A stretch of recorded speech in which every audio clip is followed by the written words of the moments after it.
Hi everybody, we have a litter of Australian Labradoodle puppies, and in today's video we're going to tell you about each of these puppies. They're 4 weeks old and this is their litter update. Hi, I'm Claire from Isle Labradoodles, and these are the 5 Australian Labradoodle puppies from our half and half litter. And we're going to tell you all about what these puppies have been doing the past week, tell you an update about Mama Labradoodle Sierra, and give you a bit more information about toys. And we're going to also tell you about what the kids have been doing to get themselves so dirty, as you'll see when we hold them up close and personal. So these little Labradoodles are 4 weeks old, and between the time they're 3 weeks and 4 weeks, it's a huge transition. You can see they're all stable on their 4 feet now. They're walking around. You can see that Red Collar's climbing on Mama Sierra, and you can see they're much more like puppies, actual dogs, as opposed to little infants. Their personalities are starting to show, and they are just having a fabulous time playing with one another and playing with toys. So part of what happens when they're playing with one another is that's how these Labradoodles figure out who's the boss dog and who's not. It's how naturally that they determine in their group who is the leader. Now, lots of times we hear people talking about being the alpha and a dog who's an alpha, or how you should be the alpha in your home pack of yourselves and your dog. Alpha just means that's the dog who gets to be the breeding dog. In nature, were these dogs all living together as a family, they would jostle and do all sorts of things to determine which one was the best suited to be a breeding dog. And really, it's just the basic law of the fittest survives. So that's all they're figuring out here is who's strongest, who's got the strongest will, as well as the most able body here. And that's all it is. It has nothing to do with who's aggressive or who's a bully or anything like that. You can have an alpha dog who is absolutely the sweetest, kindest, and gentlest natured dog in the world.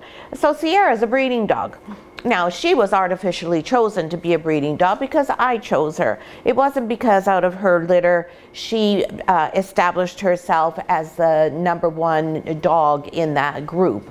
It was because I chose her. But when I'm choosing her, definitely, that's artificial selection. It's not survival of the fittest. But I am using those basic premises when I choose my breeding dogs. So lots of times when we have a breeding dog in a litter, such as we do in this litter, we have a breeder option in this litter, people wonder, well, do you choose the cutest puppy in the litter? Or is it the puppy with the flashiest colors? It has nothing to do with that. Of course, that plays into it, but those are the very last considerations. What I'm looking for when I'm picking a breeding dog is a dog who has, above all else, the right temperament, the true Australian Labradoodle temperament as described in the Walla Breed Standard. Oh, and there you can see Mama Sierra is asking Reynold to let her out. And she's going to have a little bit of a problem because the tripod for the camera is right there. So we'll just move the camera. Sorry if that's a bit blurry.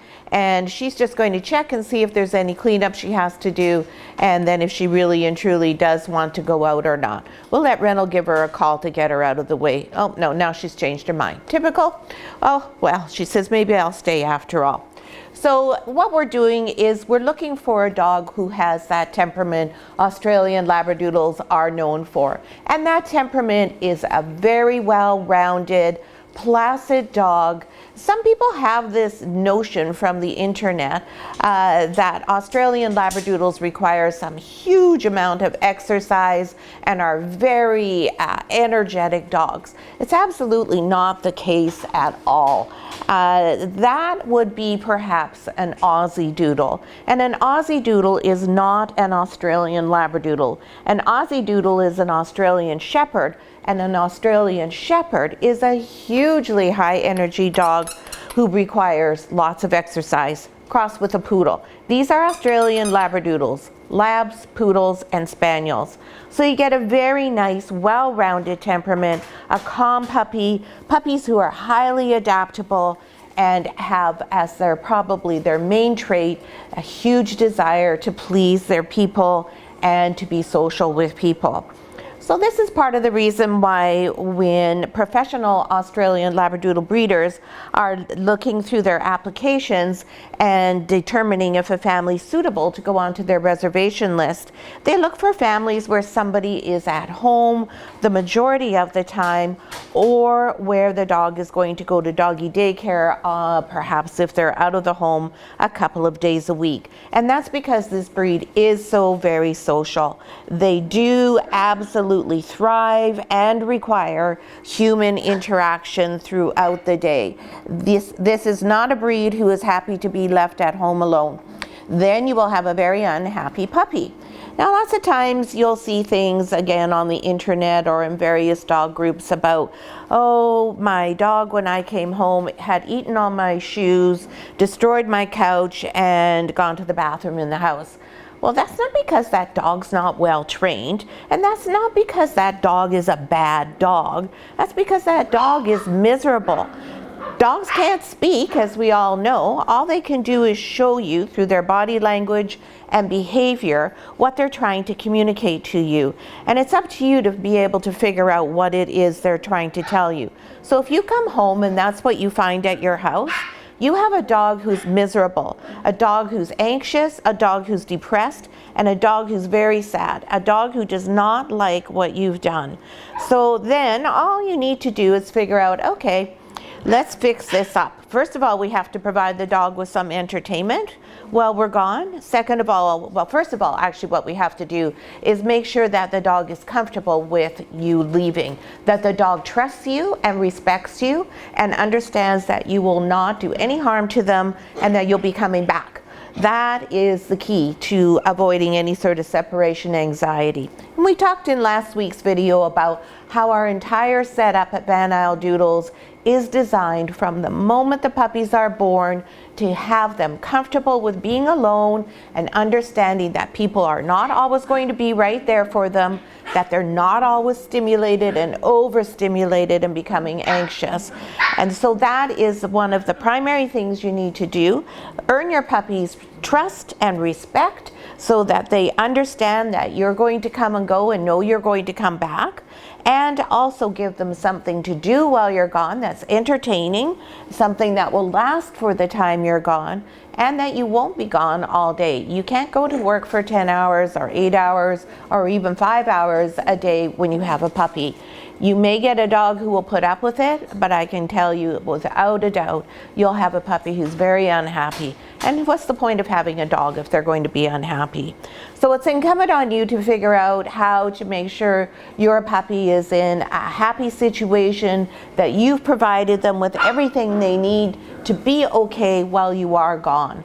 And then if you have to go grocery shopping, or you want to go out for dinner, or you want to go visit friends, anything like that, there are places where you don't want to take your dog, places where you can't take your dog, then your dog's going to be totally fine.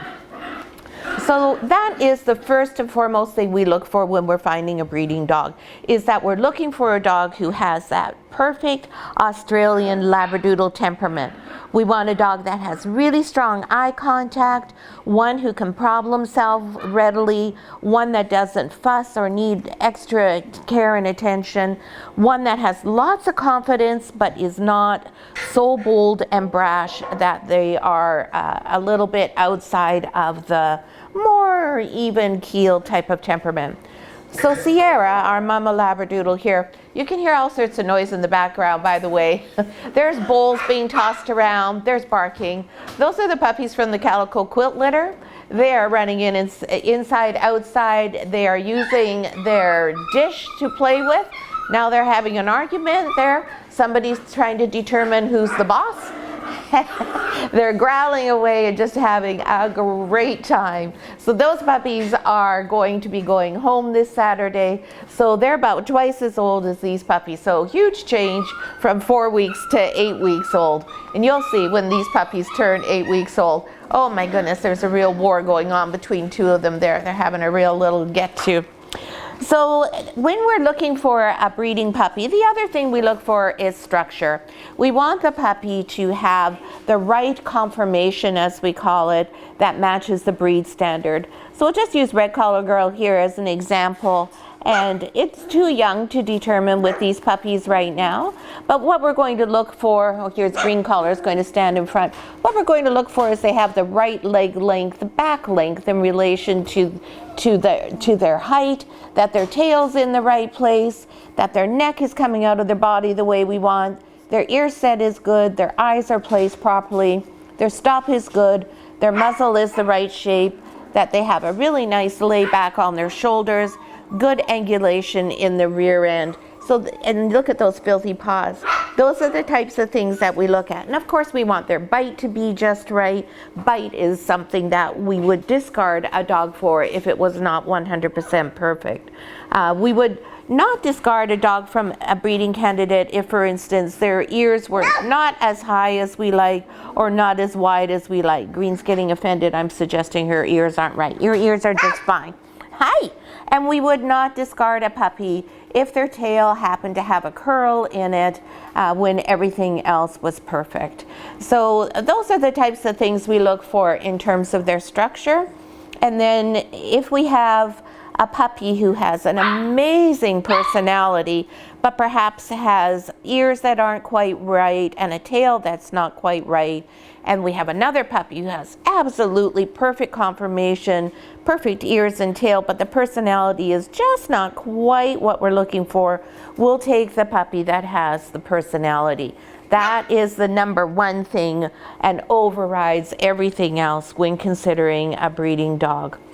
And then the color. So sometimes there's something that we just absolutely do not need in our program and can't use. So there's no point in us keeping a puppy back, let's say a chocolate puppy, if we already had 14 other chocolate breeding dogs, because we don't want to just have chocolate all the time. So then we would give up our spot, and then that puppy would become available to a pet home, or we might offer it to another breeding program, as we sometimes do with our dogs. So color does play a role, but it's not what we base our decision on. It's just if we happen to have a choice, and we already have, like I said, 14 chocolates, but we don't have any red and white parties such as Green Collar, then all things being equal, we would retain Green Collar Girl. And sometimes we keep boys, and sometimes we keep girls. We almost never keep a boy from our own litters because what we are trying to do all the time is have genetic diversity.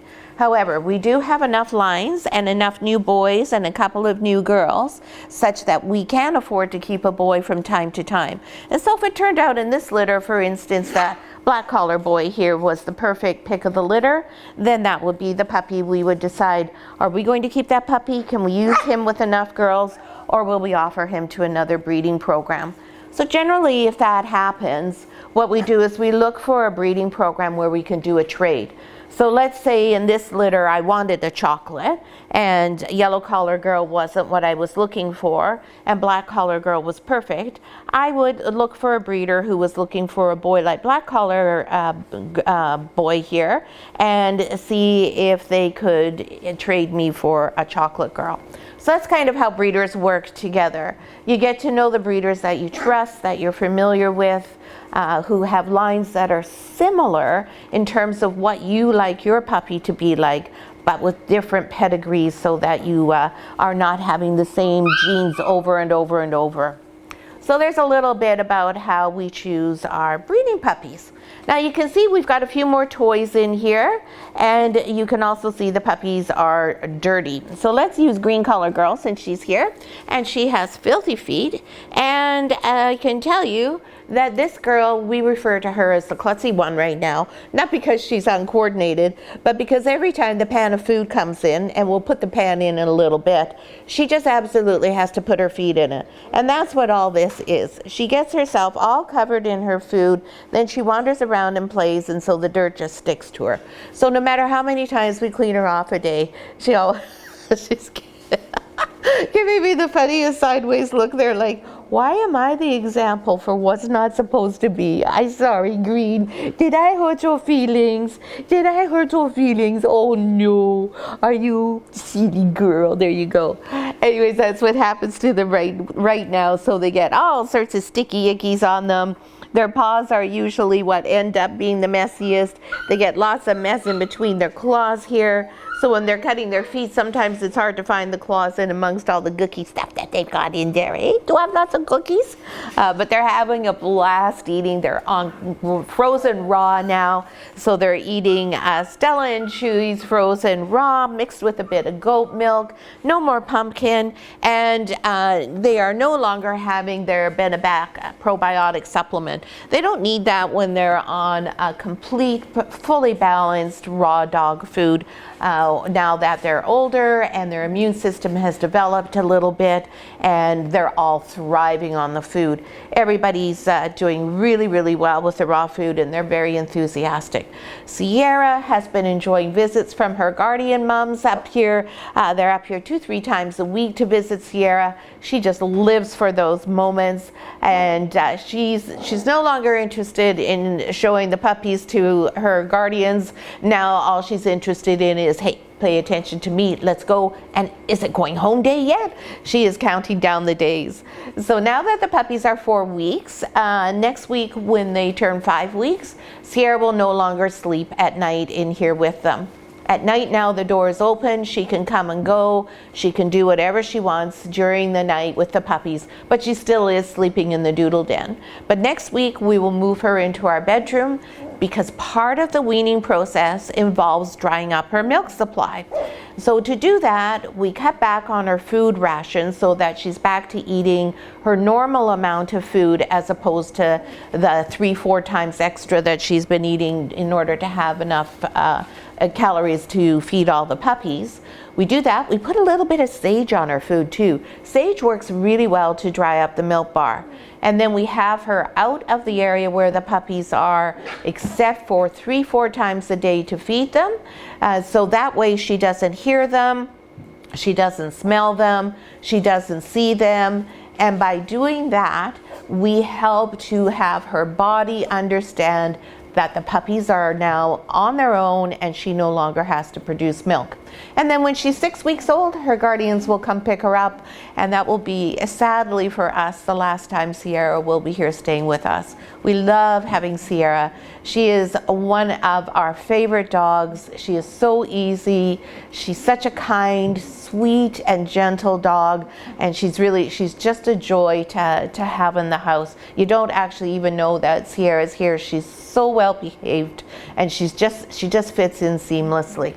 So now you can see the puppies have got more toys in here. We will be making their area bigger now that they are more coordinated. And when we do that, we're going to start to take the pee pads away from immediately in front of their bed. I'm sitting, I'm not sleeping. I'm sitting in their rimmed crate bed. This is one of the things you can choose to have in your puppy starter kit if you wish. And this is where they actually sleep during the day. And then at night they sleep in the crate, and when Sierra comes in, sometimes she feeds them over here, sometimes she feeds them in the crate. But you can see they're in the crate. They find the crate to be a great place. They play in the crate. They sleep in the crate. They do, I see you got my microphone all around you here. We don't want to do that. They do everything in the crate, and we will start now to put some toys in the crate. And you can see now everybody's in the crate except for Block. We'll let Block go in there too and see all of his friends if he feels like it. But you can see there's still pee fairly close to the crate. So as soon as we start seeing that there isn't pee right in front of the crate, and there's another one here right in front of the bed, then that's when we'll start to give them more space, and we'll start to move the pee pads away so that they learn to go farther and farther away from their beds. And the toys, We keep giving them different ones. We're still in fairly soft guys, still with lots of different textures. Nothing too hard yet. We've got one, Reynold, can you throw me that reindeer over? A little bit out of season, but at least he's orange for Halloween. This guy's got more of a tough surface. He's a bit harder. This is the only one that they have in the nose is really quite firm. This is the only one they have that is up, what I call up one level in terms of chewing. Because I can tell you, there's lots of teeth now. When they come and play with me, I can feel those teeth. So the teeth are all starting to come in, so it's time to have toys that are a little bit rougher and a little bit harder and provide them with a little bit more relief for that teething discomfort. Because just like with human babies, teething is not a fun thing for a puppy. So now we're going to go through each of the puppies. We're going to tell you what their weights are for this week. Somebody's having an argument there. I'm going to have to figure out how to get them out of the crate because, of course, naturally they all want to go in there. I've hurt my knees, so I'm not very mobile right now. I may just ask Reynold to come and reach in and get them for me. And one of them is behind the crate. This is also a very popular place to go and sleep, is in behind the crate. Come here, I think it's red collar. Yep, it's red collar. So we'll just do a little bit of an adjustment here, get everybody out. And maybe what we'll do is just close the door so they can't go in. Oh, purple collar doesn't want to come out. So we'll start with Red Collar Girl because she is the first puppy in the litter anyways. Hi, baby girl. Red Collar Girl is now 1.6 kilograms. This is not our biggest puppy. Nope, she's right in the middle. Just had to check there. Hello, sweetheart. This little girl, well, she is probably one of the most fun puppies in this litter. She is a go-getter. She is right in there all of the time when the food dish comes in. She's right in there when Mama Sierra comes in. She loves to rough and tumble around, and she is always ready to get picked up and have some cuddles.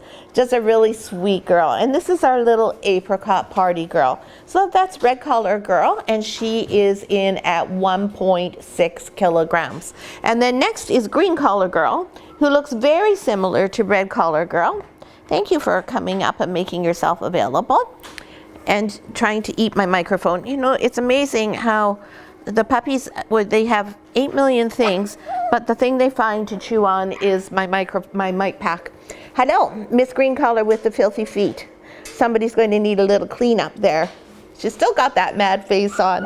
This little girl, as Reynold calls her, our little klutzy girl, she's quite a character. She has a lot of personality. She has quite a lot of strong eye contact, and you can really see what she's thinking by looking at her face. And right now she's thinking that she's not too impressed with me.